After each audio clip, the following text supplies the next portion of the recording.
Hello guys, welcome back to my channel. இன்றைக்கி நம்ம என்ன வீடியோ பார்க்க போகிறோம் அப்படின்னு பார்த்தீங்கன்னா, your children are not your children அப்படிங்கிற ஒரு இன்ட்ரெஸ்டிங்கான போமோட சம்மரி தான் பார்க்க போகிறேன். அண்ட் சம்மரி பார்க்குறதுக்கு முன்னாடி நம்ம சேனலில் இது வரைக்கும் சப்ஸ்கிரைப் பண்ணாதவங்க மறக்காமல் சப்ஸ்கிரைப் பண்ணிக்கோங்க. அண்ட் பக்கத்தில் உள்ள பெல் ஐக்கானையும் கிளிக் பண்ணிக்கோங்க. இந்த போம் யார் எழுதியிருக்காங்கன்னு பார்த்தீங்க அப்படின்னா, கஹில் கிப்ராம் அப்படிங்கிறவங்க தான் வந்து எழுதியிருக்கிறாங்க. போமோட டைட்டிலே பார்த்தீங்க அப்படின்னா நல்லா டிஃப்ரெண்ட்டாக இருக்குல்ல.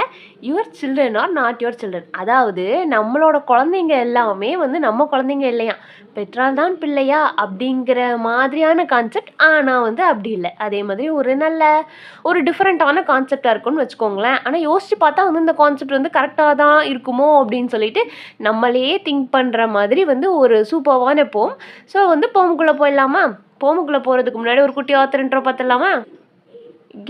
கஹில் கிப்ரான் அப்படிங்கிறது தான் வந்து இவரோட ஃபுல் நேம்.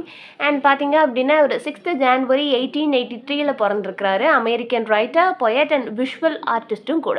இவரோட ஃபேமஸான ஒர்க் என்னன்னு பார்த்தீங்கன்னா த ப்ராம்ப்ட். இதை வந்து மோர் தென் 100 லாங்குவேஜஸில் வந்து ட்ரான்ஸ்லேட் பண்ணியிருக்காங்க. அண்ட் இன்னைக்கு வரைக்குமே ஒரு ஃபேமஸான புக், இன்னுமே வந்து ஒரு நல்லா ரீட்டைல் ஆகி சேல் ஆகிற புக்கில் வந்து இந்த புக்கும் ஒரு புக் அப்படின்னு சொல்லிட்டு சொல்கிறாங்க.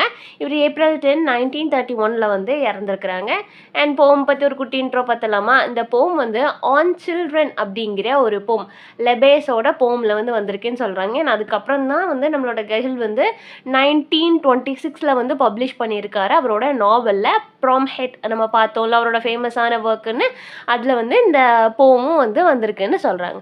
நான் சொல்ல வந்து குட்டி குட்டி நோட்ஸாக எடுத்துக்கோங்க. அண்ட் அப்புறம் தான் அவங்களுக்கு வந்து என்ன பண்ணும் அப்படின்னு பார்த்தீங்கன்னா, எக்ஸாம் டைமில் வந்து ஈஸியாக இருக்கும். அப்படியே எடுக்கலனாலுமே உங்களுக்கு புரிகிற லாங்குவேஜில் வந்து நீங்கள் குட்டி குட்டி ஹிண்ட்ஸ் மாதிரி எடுத்து வச்சுக்கோங்க. அந்த ஹிண்ட்ஸை பார்க்கும்போதே எக்ஸாமுக்கு முன்னாடி உங்களுக்கு ஞாபகம் வர மாதிரி இருந்தால் சூப்பராக இருக்கும். அண்ட் நெக்ஸ்ட் பார்த்தீங்க அப்படின்னா தீம்ஸ் பார்த்தலாம். Parenthood and individuality, nurture and guidance, temporary care, respect and compassion, இதெல்லாமே வந்து இந்த போமோட மெயினான தீமாக சொல்கிறாங்க. நெக்ஸ்ட்டு பார்த்தீங்க அப்படின்னா இது வந்து ஒரு இன்ட்ரெஸ்டிங்கான போம். ஸோ வந்து நம்ம லைன் பை சம்மரி போயிடலாமா? Your children are not your children, they are the sons and daughters of life's longing for itself, they come through you but not from you, and though they are with you yet they belong not to you. First என்ன சொல்கிறாங்க அப்படின்னு பார்த்தீங்கன்னா, நம்மளோட குழந்தைங்க எல்லாமே நம்ம குழந்தைங்களே இல்லையா, அதாவது நம்ம பெற்ற குழந்தைங்க வந்து நம்மளோட குழந்தைங்க இல்லை, நம்ம அம்மா அப்பாவோட குழந்தைங்க நம்ம இல்லை அப்படின்னு சொல்லிட்டு சொல்கிறாங்க. ஏன் அப்படின்னா அவங்க எல்லாமே வந்து sons and daughters of life longing for itself, அவங்க எல்லாமே நம்மளோட குழந்தைங்க, அதாவது சன்னாக இருக்கலாம் டாட்டராக இருக்கலாம், அவங்களுக்குன்னு ஒரு தனியான ஒரு லைஃப் இருக்குது. அந்த லைஃப்பை வாழ்கிறதுக்கு பிறந்தவங்க தான் அவங்களே தவிர நம்மளோட லைஃப்பை வந்து அவங்க வந்து லீவ் பண்ணுறதுக்கு கிடையாது. நம்ம சொல்கிற மாதிரி அவங்களோட வாழ்க்கையை வந்து அவங்க வாழணுங்கிற அவசியம் இல்லை, அதுக்காக அவங்க பிறக்கவும் இல்லை. ஸோ அவங்க வந்து நம்மளோட குழந்தைங்க இல்லை அப்படின்னு சொல்லிட்டு சொல்கிறாங்க. அவங்க வந்து நம்ம மூலியமாக வந்திருக்கலாம், நம்ம வந்து அவங்களுக்கு பயாலஜிக்கல் பேரண்ட்ஸாக இருக்கலாம், நம்மளோட ஃபிசிக்கல் ரிலேஷன்ஷிப் மூலியமாக வந்ததுனால மட்டும், அவங்களுக்கும் நமக்கும் ஒரு பயாலஜிக்கல் ரிலேஷன்ஷிப் இருக்கிறதுனால மட்டும் அவங்க வந்து நம்ம குழந்தைங்க கிடையாது. அவங்க நம்ம மூலியமாக இந்த உலகத்துக்கு வந்திருக்காங்களே தவிர அவங்கள வந்து சொந்தம் வந்து நம்ம கொண்டாட முடியாது. நீ வந்து நான் சொல்கிறத தான் வந்து செய்யணும் அப்படின்னு சொல்லிட்டு சொல்ல முடியாது. ஏன்னா அவங்க வந்து நம்ம மூலியமாக வந்திருக்காங்க, நமக்காக வரலை. அண்ட் நெக்ஸ்ட் பார்த்தீங்க அப்படின்னா, and though they are with you yet they belong not to you, அவங்க வந்து நம்ம கூட இருக்கலாம், ஆனாலும் நம்ம கூட வந்து நம்ம பெற்றிருக்கோம், நம்ம வந்து வளர்க்கலாம், நம்ம படிக்க வைக்கலாம், அவங்க வந்து நம்ம கூட இருக்கலாம், ஆனாலும் அவங்க வந்து நம்மளோட பிலாங்கிங் கிடையாது, நமக்கு சொந்தமானவங்க கிடையாது, ஆனால் நம்ம கூட இருப்பாங்க. இதில் வந்து நல்லா புரிஞ்சுக்கோங்க, குழந்தைங்க வந்து நம்ம குழந்தைங்க கிடையாது.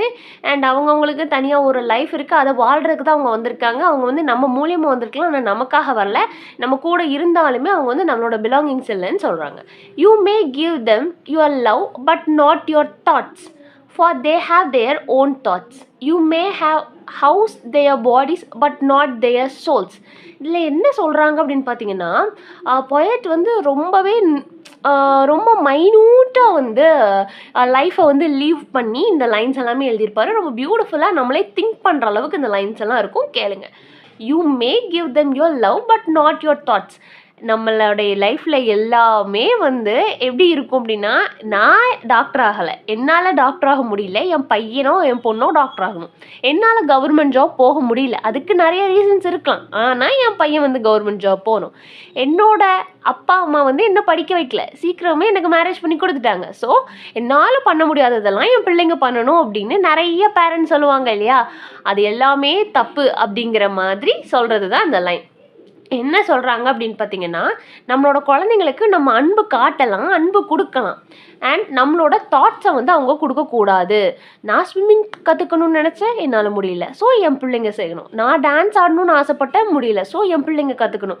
இதெல்லாமே வந்து ரொம்பவே ராங்கான தாட்ஸ். நம்மளோட தாட்ஸை வந்து குழந்தைங்க மேலே திணிக்காதீங்க. உங்களோட லவ்வை கொடுக்கலாம், பட் தாட்ஸை வந்து திணிக்கக்கூடாது.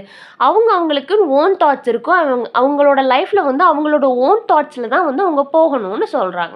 அவங்களோட பாடி வந்து நம்ம ஹவுஸில் இருந்தாலும் அண்ட் அவங்களோட சோல்ஸ் வந்து நம்ம வந்து அவங்களோட கண்ட்ரோல் பண்ணக்கூடாது. மொத்தத்தில் அவங்களோட பாடிக்கு வந்து நம்ம ஹவுஸாக இருக்கலாம், ஆனால் வந்து அவங்களோட சோல்ஸ்க்கு வந்து நம்ம ஹவுஸாக இருக்கக்கூடாது. அப்படிங்கிறது எதை சொல்லுது அப்படின்னு பார்த்தீங்கன்னா, நம்ம வந்து டோட்டலி அவங்கள கண்ட்ரோல் பண்ணக்கூடாது. நீ இதை தான் செய்யணும், இதை செய்யக்கூடாது அப்படின்னு சொல்லிட்டு எந்த ஒரு குழந்தைக்குமே சொல்லக்கூடாது அப்படின்னு சொல்லிட்டு சொல்கிறாங்க. நம்ம வந்து நல்லது கெட்டதை சொல்லலாம், பட் நம்ம வந்து ரெஸ்ட்ரிக்ட் பண்ணக்கூடாதுன்னு சொல்கிறாங்க. For their souls dwell in the house of tomorrow, which you cannot visit, not even your dreams. அவங்களோட சோல்ஸ் வந்து இந்த வீட்டை விட்டு நாளைக்கு கூட கிளம்பலாம், நம்மளால் வந்து அதை வந்து நேரில் பார்க்க முடியாது, யாரோட சோல்ஸையுமே யாரையுமே பார்க்க முடியாது. அண்ட் நம்மளோட ட்ரீம்ஸை நம்மளோட கோல்ஸை வந்து குழந்தைங்க மேலே திணிக்கக்கூடாது அப்படிங்கிறத சொல்கிறாங்க. You may strive to be like them, but seek not to make like you them. அவங்கள வந்து நம்ம லைக் பண்ணலாம், ஆனால் நம்மளோட சீக்ஸ் எல்லாமே வந்து அவங்கள வச்சு நம்மளோட ட்ரீம்ஸ், நம்மளோட கனவு எல்லாம், நம்மளோட அச்சீவ்மெண்ட், நம்ம பண்ண முடியாத எல்லா விஷயங்களையுமே அவங்கள வந்து நம்ம பண்ண சொல்லக்கூடாது. அவங்கள வந்து அந்த இடத்துல வந்து நம்ம வச்சு பார்க்கணும்னு நினைக்கிறது வந்து தப்புன்னு சொல்கிறாங்க. For life goes not backward, not trash with yesterday. You are the bows for which your children are living arrows or send food. நம்ம வந்து ஒரு பவுவாக தான் இருக்கணுமே தவிர, அந்த சில்ட்ரன்ஸ்க்கு வந்து நம்ம பவுனா தெரியும்ல, வில் அம்பு, இதில் வந்து பேரண்ட்ஸை வந்து வில்லாகவும் அண்ட் சில்ட்ரன்ஸை வந்து அம்பாகவும் வந்து கம்பேர் பண்ணியிருக்காங்க. அண்ட் இதில் வந்து என்ன சொல்கிறாங்க அப்படின்னு பார்த்தீங்க அப்படின்னா, அவங்க வந்து லைஃப்பில் அவங்க என்னவாகணும், இதே மாதிரி அவங்க வந்து ஒரு நல்ல இடத்துக்கு போகணும்னு அவங்களோட தாட்ஸை வந்து நிறைவேற்றுறதுக்கு நம்ம ஒரு பவ்வாக தான் இருக்கணுமே தவிர, ஒரு அம்பாக தான் இருக்கணுமே தவிர, ஏன்னா அம்பு இல்லாமல் ஆரோவால் மூவ் ஆக முடியாது. அந்த டைரக்ஷனை வந்து அவங்க தான் சூஸ் பண்ணணும் அப்படிங்கிறத வந்து சொல்கிறாங்க. The archer sees the mark upon the path of infinity and he bends with you his might and that arrow may swift and spare. ஒரு ஆரோ வந்து எவ்வளோ வேகமாக போகும், அந்த ஆரோ வந்து நம்ம கொடுக்குற ஃபோர்ஸை பொறுத்தமேட்டுக்கும் வந்து அது வந்து வேகமாக போகும். நம்மளோட விஷயங்கள் நல்லது கெட்டதை மட்டும்தான் சொல்லணுமே தவிர, அவங்கள வந்து நம்ம புஷ் பண்ணக்கூடாது. நீ இப்படி தான் போகணும், இப்படி தான் பண்ணணும், நீ இதை தான் பண்ணணும், இதை தான் பண்ணக்கூடாது அப்படின்னு சொல்கிறதுக்கு நமக்கு வந்து அவங்களுக்கு ரைட்ஸ் கிடையாது அப்படின்னு சொல்லிட்டு சொல்கிறாங்க. அவங்களுக்கு தெரியும், தே நோ, அந்த ஒரு ஆரோவாக அவங்க எங்கே போகணும், எவ்வளோ வேகமாக போகணும், எவ்வளோ தூரம் போகணுன்னு அவங்க லைஃப்பை வந்து பார்க்குறதுக்கு அவங்களுக்கு தெரியும். அண்ட் அவங்க லைஃப்பை வந்து அவங்கள லீட் பண்ண விடணும், சில்ட்ரன்ஸை வந்து லீட் பண்ண விடணும் அப்படிங்கிறத சொல்கிறாங்க. மொத்தத்தில் நம்மளோட மைண்டில் உள்ள எல்லா விஷயங்களையுமே அவங்க மேலே திணிக்கக்கூடாது. நம்ம வந்து குழந்தைங்களுக்கு நல்லது பண்ணுறோம், ரொம்ப பேம்பர் பண்ணி என்னோட குழந்தைய கஷ்டமே தெரியாமல் வளர்க்குறேன் அப்படின்னு சொல்லிட்டு நம்மளோட ஆசைகள் கனவை வந்து திணிக்காதீங்கன்னு சொல்கிறாங்க. Let you bending in the anchor's hand for a gladness, for even he loves the arrow that fly, so he loves the bow that he is stable. நம்ம வந்து ஒரு ஆரோ இருக்கு இல்லையா, அந்த ஆர்ச்சர் அப்படின்னா யாருன்னு பார்த்தீங்கன்னா இந்த லைன்லேயே சொல்லியிருக்காங்க. the archer sees the mark upon the path of infinity. அந்த அம்பை விடுவாங்க இல்லையா, பவ் அண்ட் ஆரோ வந்து கையில் இருக்கும். அந்த ஆர்ச்சர் வந்து நம்ம வந்து அந்த பாத்தை தான் வந்து நம்ம சொல்லணும், இந்த இடத்துல வந்து நம்ம குறிப்பாத்து அடிக்க போகிறோம்னு ஃபிக்ஸ் பண்ணுறது வந்து அவங்க தான், அதை தான் சொல்கிறாங்க. Let you bending the archer's hand for the gladness. நம்ம வந்து அந்த அம்பு விடுறவங்க கையை வந்து நம்ம எந்த மாதிரினாலும் பெண்ட் பண்ணிக்கலாம். நம்ம இப்போ ஒரு பவ்வையும் ஒரு அம்பு விட போகிறோம் அப்படின்னா அதை வந்து நம்ம கீழே நோக்கி விடணுமா மேலே நோக்கி விடுமா, நம்ம கையை வந்து நம்ம பெண்ட் பண்ணிக்கிறது மூலியமாக நம்மளோட கோல்ஸை வந்து நம்மளே செட் பண்ணிக்கலாம் அப்படிங்கிறத வந்து சொல்கிறாங்க. ஸோ அவங்களுக்காக வந்து நம்ம பெண்ட் பண்ணிக்கலாம். Even as we loves arrow that flies. நம்ம வந்து அந்த ஆரோவை எவ்வளோ தான் லவ் பண்ணாலும், அதாவது நம்மளை ஆரோன்னா யாருன்னு நம்ம பார்த்தோம் முதல்ல, இந்த சில்ட்ரன்ஸ்னு பார்த்தோம். நம்மளோட சில்ட்ரன்ஸை வந்து நம்ம வந்து எவ்வளோ தான் லவ் பண்ணாலும் அவங்கள வந்து நம்ம பக்கத்துலேயே நினச்சிட்டு வச்சுட்டு இருக்கணுங்கிறது வந்து ரொம்பவே தவறான விஷயம். ஏன்னா ஒரு ஆரோவை சும்மா வெட்டியே நம்ம கையில் வச்சுட்டு இருந்தால் அந்த ஆரோவுக்கு வந்து யூஸ் கிடையாது. ஸோ அதை வந்து அந்த ஆரோவை ஃப்ளை பண்ணி விட்டு பார்க்குறது வந்து ஒரு அழகு. அண்ட் அதை வந்து நம்ம அந்த ஆரோ ஃப்ளை பண்ணுறதையும் நம்ம லவ் பண்ணுவோம் அப்படிங்கிறத சொல்கிறாங்க. So he loves also the bow that is stable. அந்த பவ் ஸ்டேபிளாக இருக்கிறதும் வந்து நம்ம லவ் பண்ணணும் அந்த இது அப்படின்னு வந்து சொல்கிறாங்க. நெக்ஸ்ட்டு பார்த்தீங்க அப்படின்னா அந்த போமில் வந்து மொத்தமாக என்ன சொல்கிறாங்க அப்படின்னு பார்த்தீங்கன்னா, நீங்கள் வந்து உங்கள் குழந்தைங்க, நம்ம வந்து குழந்தைங்கள பெற்றுட்டோம் அப்படிங்கிறதுனால அவங்க வந்து நமக்கு அடிமை கிடையாது. அதனால் நம்மளோட தாட்ஸு, நம்மளால் செய்ய முடியாதது, நம்மளுக்கு நம்ம வாழ்க்கையில் நடக்காத எல்லா விஷயங்களையுமே வந்து அவங்க மேலே திணிச்சு அவங்க மூலியமாக நிறைவேற்றணுங்கிறது தப்பு. ஏன்னா அவங்க எல்லாருமே வந்து கடவுள் குழந்தைங்க தானே தவிர, கடவுள்னால தான் வந்தோம். பட் மனுஷங்க மூலியமாக, நம்ம மூலியமாக நம்ம பிள்ளைங்க வந்திருக்கிறதுனால வந்து அவங்கள போட்டு நம்ம ஃபோர்ஸ் பண்ணக்கூடாது.